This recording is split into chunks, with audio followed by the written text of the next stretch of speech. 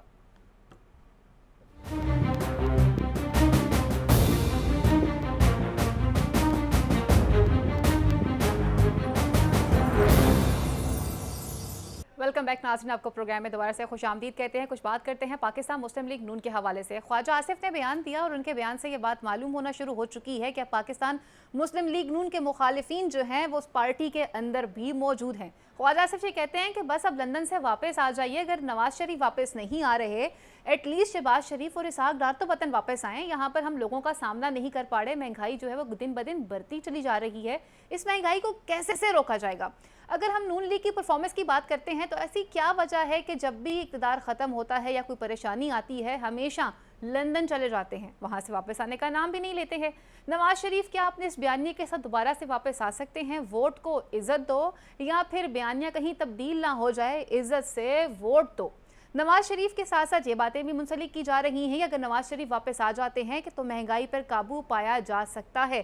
کیا واقعی میں حالات اس لیے اتنا خراب کیے جا رہے ہیں کہ نواز شریف وطن واپس آئیں تاکہ اس طرح کے حالات کریٹ کر دیے جائیں اور آنے کے بعد ان کو وہ ٹھیک کر دیں، جیسا کہ اسحاق ڈار صاحب کے بارے میں کیا گیا تھا؟ مریم نواز یہ کہا کرتی تھی کہ ڈار صاحب آئیں گے اور معاشی طور پر تمام تر چیزوں کو ٹھیک کر کے چلے جائیں گے، لیکن وہ چلے تو گئے لیکن چیزوں کو انتہائی ورسٹ کنڈیشن میں چھوڑ کر چلے گئے. اعظم صاحب، نواز شریف صاحب وطن واپس نہ بھی آئیں تو بھی چلے گا، اکتوبر میں واپس آ جائیں، لیکن خواجہ آصف یہ کہہ رہے ہیں کہ شہباز شریف تو ایٹ لیسٹ واپس آ جائیں اور ڈار صاحب واپس آ جائیں. یہ کیا ہونا شروع ہو گیا اب؟ خواجہ صاحب بڑے سمجھدار آدمی ہیں. خواجہ صاحب کو سب پتہ ہے کہ اس وقت مسلم لیگ نون کھڑی کہاں پہ ہے. نون، میم، شین یہ سارے واپس آ جائیں، یہ نون لیگ وہیں کی وہیں رہے گی جہاں پہ اس وقت موجود ہے. دیکھیں اس وقت تمام تر امیدیں وہ عوام سے نہیں ہیں، ان کی وہ بڑی کلیئر کر چکے ہیں. آپ کو یاد ہے کہ پرائم منسٹر صاحب شہباز شریف جب پرائم منسٹر تھے جاتے جاتے وہ کہہ گئے تھے کہ میں ان کی آنکھ کا تارا ہوں. بالکل ٹھیک ہے. اس کے بعد اگر آپ کو یاد ہو تو رانا ثناء اللہ صاحب نے کہا تھا کہ ہماری ڈیل ہو چکی ہے اور ہم لوگ جو ہے نا نواز شریف. دیکھیں جب سیاسی جماعتیں اس لیول پر آ جائیں کہ ہم نے تمام تر دارومدار، جبکہ ان کا دارومدار ہونا چاہیے عوام کے ووٹ سے وہ آئیں اقتدار میں، لیکن ان کو عوام کی نہ کوئی پرواہ تھی، نہ ہے، نہ ہوگی. ان کو ساری امیدیں وابستہ ہیں کہیں اور کہ وہ ہمیں اقتدار میں لے کے آئیں گے. لیکن مجھے جو نظر آ رہا ہے اس وقت جو حالات ہیں ملک کے اور جس جگہ پہ ملک کو پہنچا کے یہ لوگ گئے ہیں، ان کی ساری امیدیں دم توڑ جائیں گی. آپ تھوڑے دن ٹھہریں کیونکہ ان کے کٹے چھٹے باہر آنے والے ہیں اور نکل رہے ہیں. ابھی آپ نے سوشل میڈیا پہ ہم کمپین دیکھ رہے ہیں، باقاعدہ اکتوبر کی ڈیٹس لگائی جا رہی ہیں، وطن واپس آ رہے ہیں. وہ دیکھیں بڑی کلیئر سی انڈیکیشنز ہیں. نواز شریف نے آنا ہوتا پاکستان تو نواز شریف کے پاس تو بڑی اپرچونٹی تھی، 16 مہینے کے اندر بھائی وزیر اعظم ہے، پوری حکومت اپنی ہے، مزے سے آتا اپنے کیس سارے. لیکن نواز شریف کو چیزیں سمجھ آ رہی تھیں کہ بھائی صاحب کی حکومت میں کیا کچھ ہو رہا ہے اور آگے جا کے ہمارے ساتھ کیا کچھ ہونا ہے. انہیں ابھی بھی سمجھ آ رہی ہے، اس لیے واپس وہ پاکستان نہیں آئیں گے. اب آئیں گے تو ڈیلوں کے لیے آئیں گے، جن ڈیلوں کی وہ بات کر چکے ہیں ان کی کوشش ضرور کریں گے. جیسے کہ آج اسحاق ڈار صاحب آئے ہیں. اسحاق ڈار صاحب کسی مقصد سے آئے ہیں آج بھی، اور وہ جب مقصد ان کا 1-2 دن میں پورا ہوگا آپ دیکھیں گا وہ اپنے گھر واپس چلے جائیں گے. مقصد بتا دیں. مقصد یہی ہے کہ وہ بھی ملاقاتیں کرنے کے لیے آئے ہیں. آج لاہور میں بھی کوئی امپورٹنٹ ملاقات تھی ان کی، کنفرمیشن کر رہے ہیں. آج بھی لاہور میں ایک امپورٹنٹ ملاقات کے لیے آئے ہیں. آپ دیکھیے گا 1-2 دن اسلام آباد میں رہیں گے، وہاں پہ بھی کوئی ملاقاتیں کریں گے، پھر اپنے اصلی گھر لندن میں واپس چلے جائیں گے. اصلی گھر واپس چلے جائیں گے. بلّہ صاحب ایسا کیا ہوتا ہے، حکومت ہم یہاں کرتے ہیں، انجوائے ہم یہاں کر رہے ہوتے ہیں، پروٹوکولز ہمارے پاس یہاں پر ہیں، بیماری آ جائے تو بھی ہم لندن چلے جاتے ہیں اور جب حالات کشیدہ ہو جائیں تو بھی ہم لندن چلے جاتے ہیں.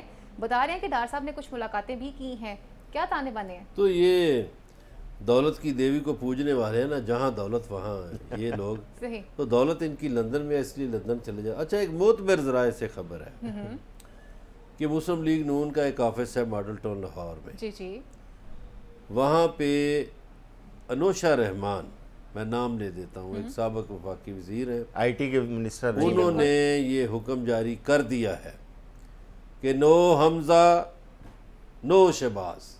ان کی یہاں نہ کوئی سٹیٹمنٹ نظر آئے گی نہ تصویر نظر آئے اونلی گی.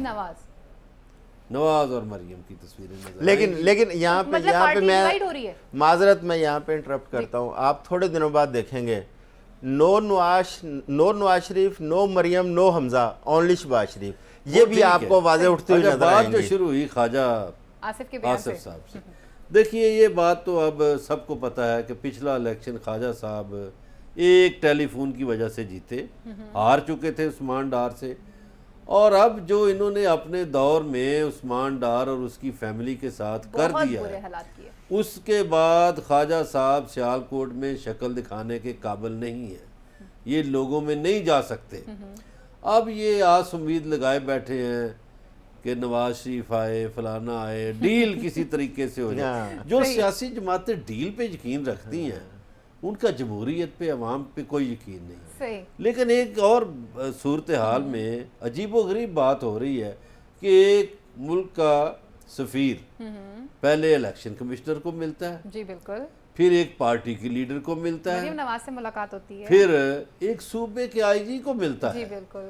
اور اس صوبے کے آئی جی کو ملتا ہے جہاں اس پارٹی کی لیڈر کو ملا جن کا یہاں بیس کیمپ ہے یا پنجاب وہ فتح کرنا چاہتے ہیں. بالکل نام بھی تو لے لیں اس میں جانبداری کے بہت پہلو نکل رہے ہیں. نہیں، آج بھی کچھ ملاقاتیں اس کی لاہور کے اندر ہیں اور بڑی اہم ملاقاتیں ہیں. اور سفیر صاحب وزارت خارجہ کی مرضی کے بغیر کیسے مل رہے ہیں، اور خاص طور پر یہ افسران، چیف الیکشن کمشنر اور مسٹر یہ ایکٹر جو پنجاب کے آئی جی جی عثمان صاحب، یہ کیسے مل رہے ہیں وزارت خارجہ کی مرضی کے تو یہ بغیر؟ بتائیں نا پھر مریم نواز کیسے کوڈ مل رہی آف ہے؟ کنڈکٹ کی خلاف ورزی ہو رہی ہے. مریم نواز بھی تو مل رہی ہے نا. وہ صدر politician پاکستان سے ہے. تو چیف نہیں، الیکشن کمشنر تو ملے ہی نہیں ہے نا. پولیٹیشن سے تو سیاستدان ملتے ہیں نا، ملتے ہیں، سیاستدان ملتے ہیں، وہ کوئی لیکن ایسی بڑی ایک ہی بات نہیں ملک کا سفیر، یہ دیکھیے نا الیکشن ہونا ہے، لیکن چیف الیکشن کمشنر سے کیوں مل ابھی رہا آپ نے خود کہا کہ ابھی کچھ ٹائم بعد آوازیں آ جائیں گی. وزیر اعظم صاحب نے کہا کہ نہ تو یہاں پہ نواز شریف ہے، نہ یہاں پہ مریم نواز ہے، بلکہ یہاں پہ اونلی شہباز شریف ہے، نہ حمزہ ہے، نہ حمزہ ہے. تو پھر جب ایسی سچویشن بنی وہ شہباز شریف کدھر سے آ جائے گا؟ یہ جو فیصلہ محفوظ ہوا ہے نیب کے حوالے سے، یہ جو ہی سنایا جائے گا، وہ چیف جسٹس صاحب نے کہا ہے کہ میری ریٹائرمنٹ سے پہلے سنا دیا جائے گا. جی، اور انہوں نے جو کہا ہی ہے یہ کہ بڑا فیصلہ شارٹ اور سنایا، سویٹ فیصلہ ہوگا. یہ سارے غیب تتر بتر ہو جائیں گے منظر تو. اچھا اعظم صاحب، جب ہم بات کرتے ہیں کہ ملک کو اس بحران سے کون نکالے گا، مریم نواز نے بھی جتنی دفعہ بھی سوشل میڈیا پہ اگر انٹریکشن کیا لوگوں سے یا ویسے لوگوں سے عوامی رابطے بحال کرنے کی کوشش کی، تو انہوں نے ایک بات ہی کہی کہ جی نواز شریف ہی واحد وہ شخص ہیں جو پاکستان کو اس بحران سے نکال سکتے ہیں. اب لوگ یہ بات پوچھنا شروع ہو چکے ہوئے ہیں کہ کیا یہ مہنگائی صرف اس لیے کی جا رہی ہے، یہ حالات اس لیے اتنے کشیدہ کیے جا رہے ہیں کہ نواز شریف کسی طرح سے وطن واپس آ جائیں، یا نواز شریف کو اور مہنگائی کو ایک دوسرے سے ریلیٹ کرنے کی ضرورت کیوں پیش آئی؟ نواز شریف کے تینوں اقتدار اٹھا کے دیکھ لیں، ان کی پالیسیز پہ غور کر لیں. اس ملک کو بحران میں ڈالنے والا کون ہے؟ پہلے اس پہ تو غور کر لیں. آج وہ دعویٰ کر رہے ہیں کہ اس بحران سے نکالنے کی بات کر رہے ہیں. پہلے وہ ماضی تو ایک دفعہ جھانک لیں کہ انہوں نے اس بحران پیدا کیسے کیا ہے. اگر وہ چاہتے، اگر وہ کمیٹڈ ہوتے، اس ملک کے ساتھ، اس قوم کے ساتھ سنسیئر ہوتے، تو یہ ملک آج کہیں کا کہیں پہنچ چکا ہوتا. آپ دیکھو اس ملک کے اندر نہیں سنسیئر ہوتے تو پیسے ہی لے آتے، اپنے پیسے ہی لے آتے. اس ملک کے اندر بڑے وسائل ہیں، قدرتی وسائل سے مالا مال یہ ملک ہے، اور اسلامک ورلڈ کے اندر واحد ملک ہے جو ایٹمی طاقت بھی ہے. اور پوری اسلامی دنیا کی ادھر نظریں ہوا کرتی تھی اس ملک کی طرف. اور آج ہم کس حال میں پہنچے ہیں، اور اس کا ذمہ دار کون ہے؟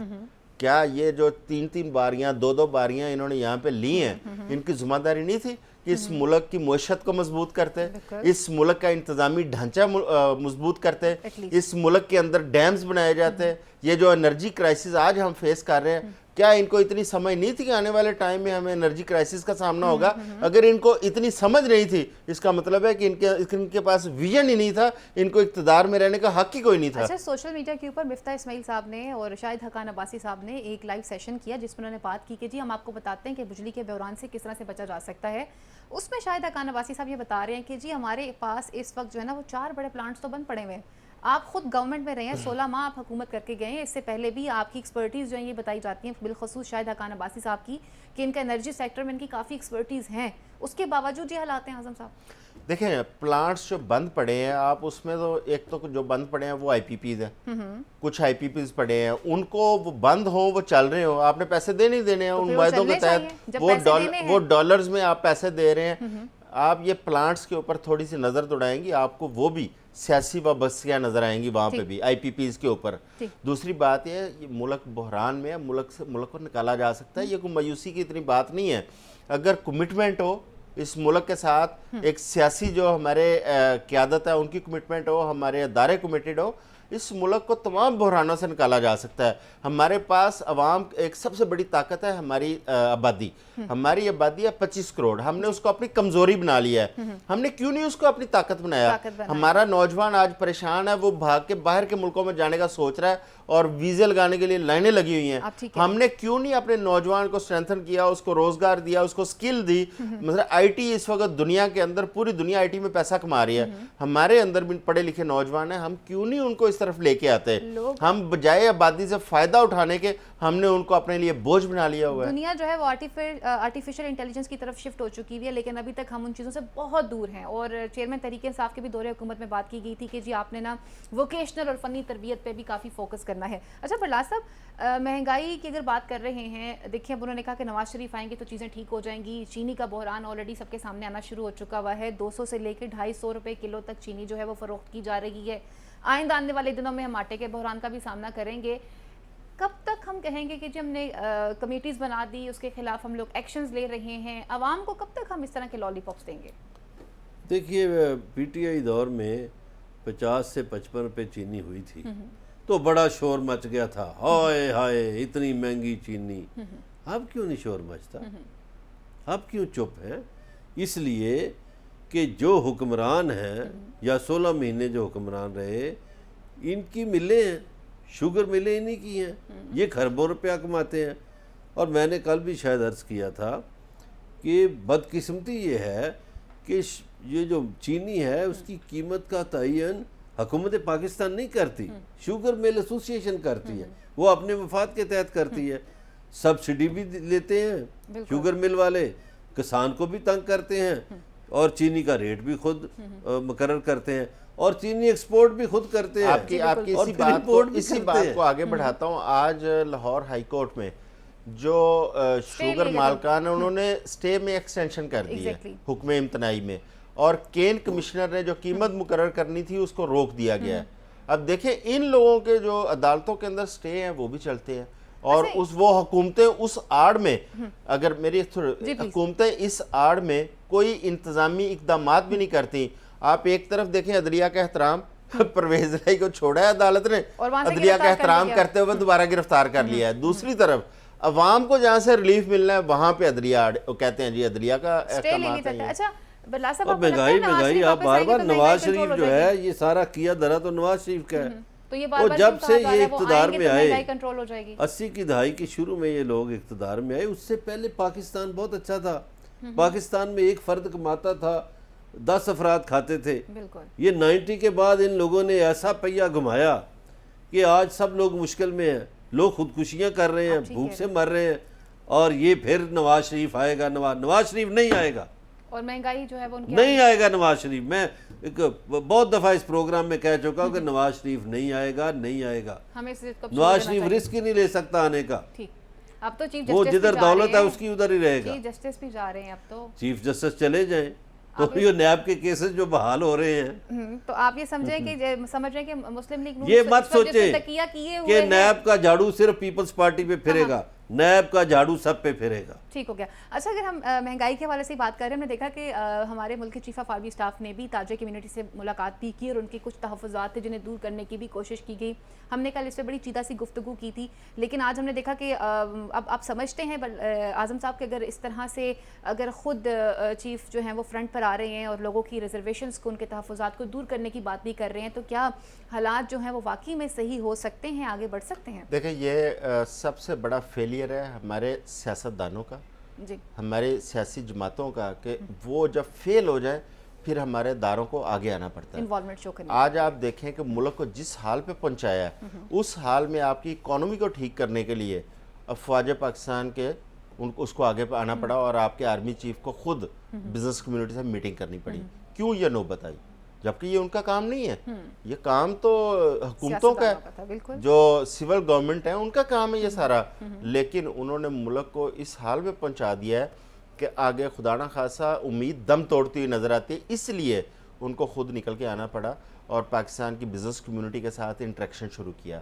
اب پاکستان میں جیسے پہلے عرض کر رہا تھا, پاکستان میں پوٹینشل بہت ہے. پاکستان میں بزنس کمیونٹی وہ لوگ ہیں جو پاکستان کو ایک دفعہ پھر کھڑا کر سکتے ہیں. ان کے ساتھ اس لیے انہوں نے ملاقات کی تاکہ وہ اپنا رول پلے کریں, تھوڑا سا ان کا اعتماد بحال ہو اس سسٹم کے اوپر اور وہ آگے بڑھیں اور پاکستان میں جو اس وقت معیشت کی خرابیاں نظر آ رہی ہیں اس کو دور کیا جا سکے. لیکن یہاں پہ ایک سوال یہ پیدا ہوتا ہے کہ بہت ساری ایسی خرابیاں ہیں جو اس بزنس کمیونٹی کے کچھ لوگوں کی وجہ سے پیدا کردہ ہیں. کیا ان کی نشاندہی بھی کی جائے گی, اس کے اوپر بھی کوئی کاروائی کی جائے گی؟ بات آپ کی بالکل درست ہے. اگر بات کی جا رہی ہے چیزوں کو ٹھیک کرنے کے حوالے سے تو اس بات میں پھر کوئی ڈاؤٹ نہیں. اگر ہم نے ملک کی ترقی کو آگے لے کر چلنا ہے اور اس وقت معاشی اور سیاسی بحران پر بھی قابو پانا ہے تو پھر ان تمام تر چیزوں کو ڈیفینیٹلی اس میٹنگ کی پوائنٹس میں لازمی ڈسکس بھی کیا گیا ہوگا. یہاں پر وقت ہوا چلتا ہے ایک مختصر سی بریک کا, اور بریک کے بعد آئیں گے اور مزید ایشوز کو پروگرام کا حصہ بنائیں گے.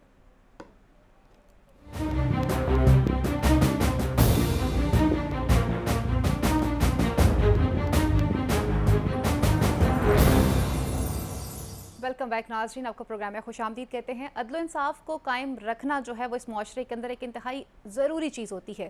چاہے جتنی مرضی کوئی حدیں کراس کر جائے یا چاہے جتنی مرضی مہنگائی بڑھ جائے, لیکن اگر عدل و انصاف ہو تو معاشرہ سٹینڈ کر جاتا ہے. لیکن انتہائی افسوس سے کہنا پڑتا ہے کہ ہمارے ملک کا شمار اس جگہ پر ہوتا ہے جہاں پر عدل و انصاف کو تو شاید ہم نے فالو کرنا ہی چھوڑ دیا ہے. عدلیہ کا کردار انتہائی اہم ہوتا ہے, لیکن اس کے باوجود ہم یہ دیکھتے ہیں کہ یہاں پر سننے میں یہ آتا ہے کہ جج نہیں بولتے بلکہ ان کے فیصلے بولتے ہیں. یہاں پر چیزیں اپوزٹ دکھائی دیتی ہیں. یہاں پر جج بولتے ہیں لیکن ان کی سننے کے لیے کوئی تیار نہیں ہوتا ہے. وہ تاریخ پہ تاریخ دیتے ہیں لیکن آنے کے لیے کوئی تیار نہیں ہے. اگر بات کی جائے موجودہ عدلیہ کے کردار کے حوالے سے تو فیصلہ معزز عدالت کی جانب سے کچھ اور آتا ہے لیکن اس پر عمل درآمد نہیں کیا جاتا ہے. کیا ہمارا ملک اس طرح سے سٹینڈ کر سکتا ہے؟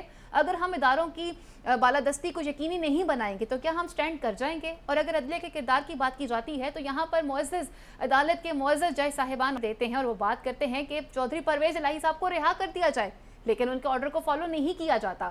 اسی طرح سے جب ہم دیکھتے ہیں الیکشن کمیشن سے کہا جاتا ہے, الیکشن کی بات کی جاتی ہے, خواہ وہ صوبوں کے الیکشن کی بات ہو یا وفاق کے الیکشن کی بات ہو, دونوں طرف پہ ہم دیکھتے ہیں کہ ان کی بات ماننے سے انکار کیا جا رہا ہے. کیا ایک ترقی یافتہ ممالک میں اگر ہم بات کرتے ہیں کیا ہم سٹینڈ کر سکتے ہیں؟ کیا یہ ایک اچھی روایت ہے جسے قائم کیا جا رہا ہے؟ برلا صاحب, سب سے پہلے آپ سے جاننا چاہوں گی, اگر ہم بات کرتے ہیں عدل و انصاف کی اور ان تمام تر چیزوں کی تو ہم نے دیکھا کہ مہنگائی ہو چاہے کچھ بھی ہو جائے معاشرے سٹینڈ کر سکتے ہیں, لیکن اگر عدلیہ کا کردار مؤثر نہ ہو تو معاشرہ جو ہے وہ سٹینڈ نہیں کر سکتا ہے. آج چیزیں ہمیں اپوزٹ نظر آ رہی ہیں. کبھی کہتے تھے فیصلے بولتے ہیں, لیکن آج تو معزز عدالت کے معزز جج صاحبان جو ہیں وہ برملا کئی چیزوں پہ نوٹس لیتے ہیں لیکن ان کی سننے کے لیے تیار کوئی نہیں ہے. ایک تو دیکھیے, آپ اپنی عدالتوں کا جو حال ہے وہ واضح ہو جائے گا جب آپ دیکھیں گے کہ آپ کی نمبرنگ کیا ہے ورلڈ رینکنگ میں, تو اس سے آپ کو پتہ چل جائے گا کہ آپ کی عدالتیں کہاں کھڑی ہیں. مولا علی علیہ السلام کا فرمان ہے کہ کوئی معاشرہ ظلم کی بنیاد پر کھڑا نہیں ہو سکتا, ناانصافی کی بنیاد پر کھڑا نہیں ہو سکتا. انصاف جو ہے وہی بہتر ہے, اور کوئی اسی طرح کوئی حکومت جو ہے وہ کفر کی حکومت تو چل سکتی ہے لیکن ظلم کی نہیں. مطلب یہ ہے کہ انصاف کی حکومت چل پائے گی, ناانصافی کی نہیں. اب ہمارے ہاں اتنی ناانصافیاں ہوتی ہیں, اتنے ڈھیروں مقدمات ہیں عدالتوں میں, اور یہ جو ابھی آپ نے حوالہ دیا, دیکھیے وہ جو ہائی کورٹ کے جج فرما رہے تھے ان کو ملتان ٹرانسفر کر دیا گیا. تو یہاں تو یہ حالت ہے, جب تک ہمارے اعلیٰ عدلیہ کے ججز کسی میرٹ پہ نہیں آئیں گے یہ ہوتا رہے گا. چونکہ ہماری لوئر جوڈیشری جو ہے وہ امتحان دے کے آتی ہے, ٹیسٹ انٹرویو کے بعد آتی ہے. ہماری ہائر جوڈیشری جو ہے وہ پک اینڈ چوز کے ذریعے آتی ہے. تو پک اینڈ چوز کے ذریعے آنے والے ججز سیاسی ججز ہوں گے, ان کے فیصلوں میں سے سیاست اس کی جھلک نظر آئے گی. وہ سیاست کہیں نہ کہیں وہ ڈنڈی ضرور ماریں گے. اگر ان کو پیپلز پارٹی نے جج بنایا ہے تو ادھر ڈنڈی ماریں گے, اگر نون لیگ نے بنایا تو ادھر, اگر پی ٹی آئی نے بنایا تو ادھر ڈنڈی ماریں گے. تو ایک تو سیاسی ججز ختم کریں.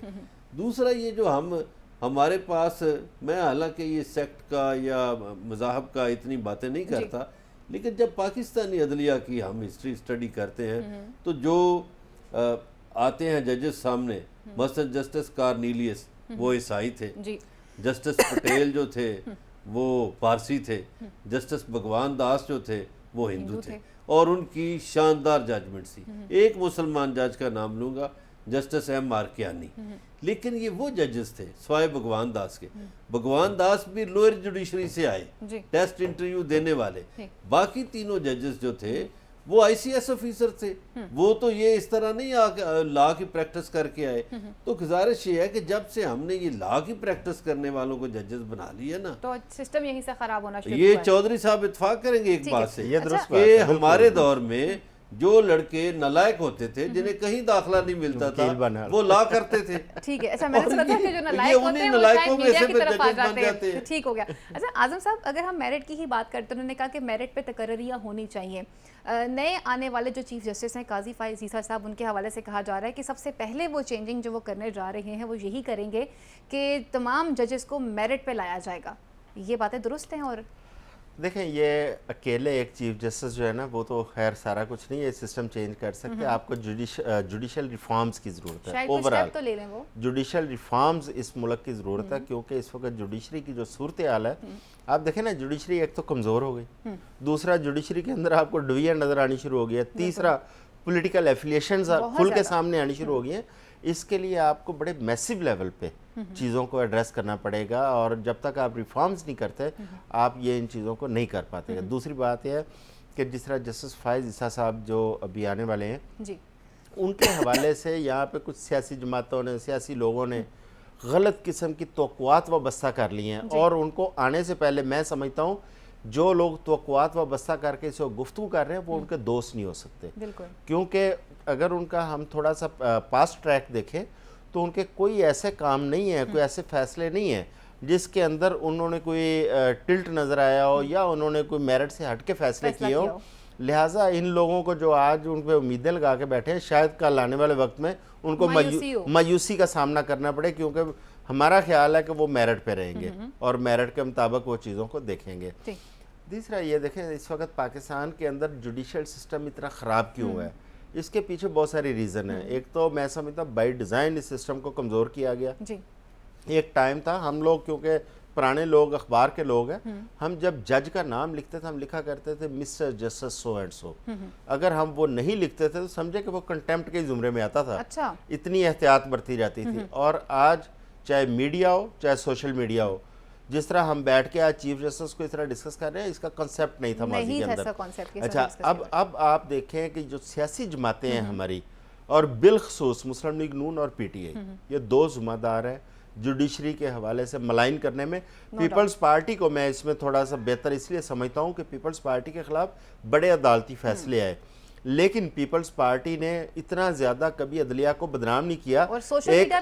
ذوالفقار علی بھٹو کی پھانسی کو پیپلز پارٹی نے صرف جوڈیشل مرڈر قرار دیا تھا. اس کے بعد اگر آپ سیاسی فیصلے دیکھیں, چاہے آصف علی زرداری کی جیل میں ہو, چاہے یوسف رضا گیلانی کو عدلیہ کی جانب سے باہر نکالا گیا ہو, پیپلز پارٹی نے کمپین کر کے عدلیہ کو بدنام نہیں کیا تھا. محترمہ کے بھائی مرڈر ہو جاتے ہیں. ٹھیک ہے, مسلم لیگ نون کا یہ عالم تھا کہ سپریم کورٹ پہ سب سے پہلا حملہ مسلم لیگ نون نے کیا. ججوں کی خرید و فروخت کا سلسلہ مسلم لیگ نون نے شروع کیا. ابھی حالیہ دیکھ لیں مریم نواز صاحبہ کس طرح ججوں کو للکارا کرتی تھیں اور ججوں کو نام لے لے کے کیا کیا کچھ کہہ رہی تھی. کبھی ویڈیو کی دھمکیاں دیتی تھی, کبھی کچھ کہتی تھی. سیم پی ٹی آئی کا رویہ ہم نے دیکھا, جب جج نے کوئی فیصلہ ان کے خلاف دیا ہے سوشل میڈیا کے اوپر ٹرولنگ شروع کر دی پی ٹی آئی نے. اور ہم نے پھر یہ بھی دیکھا ہے کہ جب وہ معزز عدالت کے جج صاحبان ہیں پھر وہ مجبور ہو جاتے ہیں یہ بات آ کے اعلیٰ عدالت کے سامنے کہنے کے لیے کہ جی ہم تو نارمل لائف کے اندر موو نہیں کر سکتے, ہماری فیملیز کو بھی خطرہ ہے. اچھا وقت بھی مختصر ہے, میں چاہوں گی اگر ہم بات کرتے ہیں معزز عدلیہ کے کردار کے حوالے سے, ہم نے دیکھا کہ اگر ہم توہین عدالت کی بات کرتے ہیں, توہین عدالت میں یہ تمام تر چیزیں کیا کاؤنٹ نہیں ہوتی ہیں کہ عدالت حکم دے رہی ہے کہ آپ نے فلاں شخص کو ریلیف دینی ہے یا آپ کو آرڈر کر رہی ہے تو یہ کیا توہین عدالت میں شامل نہیں ہوتا؟ دیکھیے یہ بالکل توہین عدالت ہے اور حکومتیں غلط روایت ڈال رہی ہیں. یہ کل کو باقی اداروں میں بھی آگ لگ جائے گی، حکم نہیں مانا جائے گا. حکم دوری اور کیا ہوتی ہے کہ عدالت آپ کو ایک حکم دیتی ہے، آپ مان ہی نہیں رہے. تو اس روایت کو ٹھیک کیسے کریں گے؟ حکم مان کے ٹھیک کریں گے. کیسے مانیں گے جب انہوں نے دو اہم یا پارٹیوں کے نام لے دیکھیے لیے؟ عدالت نے بھی یہاں یہ کیا کہ توہین عدالت میں لٹکا دیتے نا 5-10 بندے، تو میں دیکھتا پھر کون نہ عمل کرتا.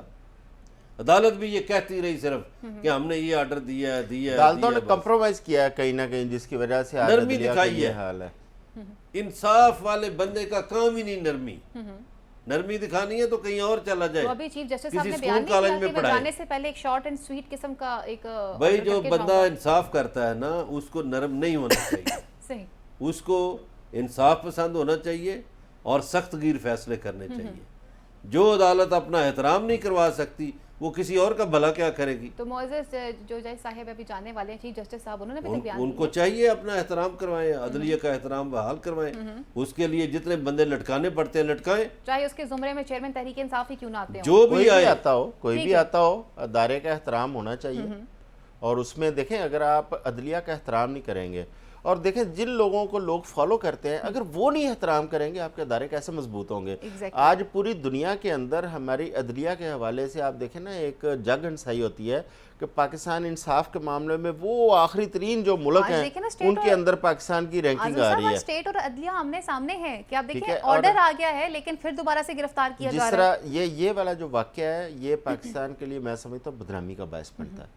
اگر چودھری پرویز لائی کو عدالت نے آرڈر کیے ہیں کہ رہا کریں، اگر ان کے خلاف کوئی اور مقدمہ ہے، عدالت کہہ رہی ہے کسی مقدمے میں نہیں گرفتار کرنا، آپ کے پاس کوئی اور ایویڈنس ہے، کسی اور ایویڈنس پہ آپ نے مقدمہ درج کیا، آپ اس کے اندر بعد میں جا کے اس میں کاروائی کر سکتے ہیں، گرفتاری بنتی ہے یا بیل بنتی جو بھی. لیکن آپ عدالت کا جو ہے نا اپنے احترام ہی نہیں کیا، آپ نے عدالت کے حکم کو بالکل ہوا میں اڑا دیا. اس بار نہیں اب عدالت کو چاہیے، اب عدالت کو چاہیے کہ کل بلا لینا آئی جی کو، طلب کریں ہوم سیکرٹری کو، آئی جی کو، اور اتنی دیر تک جانے نہ جتنی دیر تک پرویز لائی برآمد نہیں ہوتے. سرزنش کرنی چاہیے تھی ان کی. سرزنش کیا، ان کو مطلب کرنا چاہیے. جو یہی ہائی کورٹ، یہی عدالتیں ہیں جہاں پہ ہم نے دیکھا ہے. مثلا میں جسٹس رمدے کی بات کرتا ہوں. جسٹس کیا نام تھا ان کا پورا، مصطفیٰ رمدے تھا، مصطفیٰ رمدے کے والد. ہاں وہ لاہور ہائی کورٹ میں جسٹس تھے. تو وہ جب کسی بھی آئی جی کو، ڈی آئی جی کو وہ بلاتے تھے تو وہ اس کی باقاعدہ ٹانگیں کانپ رہی ہوتی تھی. وہاں پہ کوئی غلط بیانی کا تصور نہیں کرتا تھا. ٹھیک ہے، آج ججز بلاتے ہیں بار بار، وہ آئی جی کو بلا رہے ہیں، ڈی آئی جیز کو بلا رہے ہیں، اور وہ جاتا ہی کوئی نہیں عدالت میں. اور الٹا وہاں پہ غلط بیانی کی جاتی ہے، جی ہمارے افسر آج پنجاب میں نہیں ہے، ہمارے افسر جو ہے نا فلان جگہ پہ بزی ہیں. عدلیہ کے ساتھ تو یہ مذاق بنا دیا اس وقت اداروں نے. اس بات میں کوئی شک نہیں ہے کہ جب تک ہم اداروں کا احترام خود نہیں کریں گے، ایسا کیسے ممکن ہو سکتا ہے کہ ہمیں فالو کرنے والے بھی اداروں کا احترام کریں. اور ہمیں اداروں کا احترام کرنا سیکھنا پڑے گا. اب یہ وقت کی ضرورت ہے. اگر ہم ایسا نہیں کریں گے تو پھر میرے خیال سے جو آج پروگرام میں بات کی گئی ہے کہ پھر سرزنش ہونی چاہیے، سزا ملنی چاہیے، اور اس کے کٹہرے میں اگر کوئی بھی شخصیت آتی ہے، خواہ وہ کسی پارٹی کا چیئرمین ہے یا کسی پارٹی کا ورکر ہے، پھر سزا سب کے لیے برابر ہونی چاہیے. پروگرام کا وقت یہیں پر ختم ہوا چلتا ہے. اپنی میزبان فائزہ بخاری کو اور میرے معزز پینل کو اجازت دیجیے. اللہ نگہبان. پاکستان زندہ باد.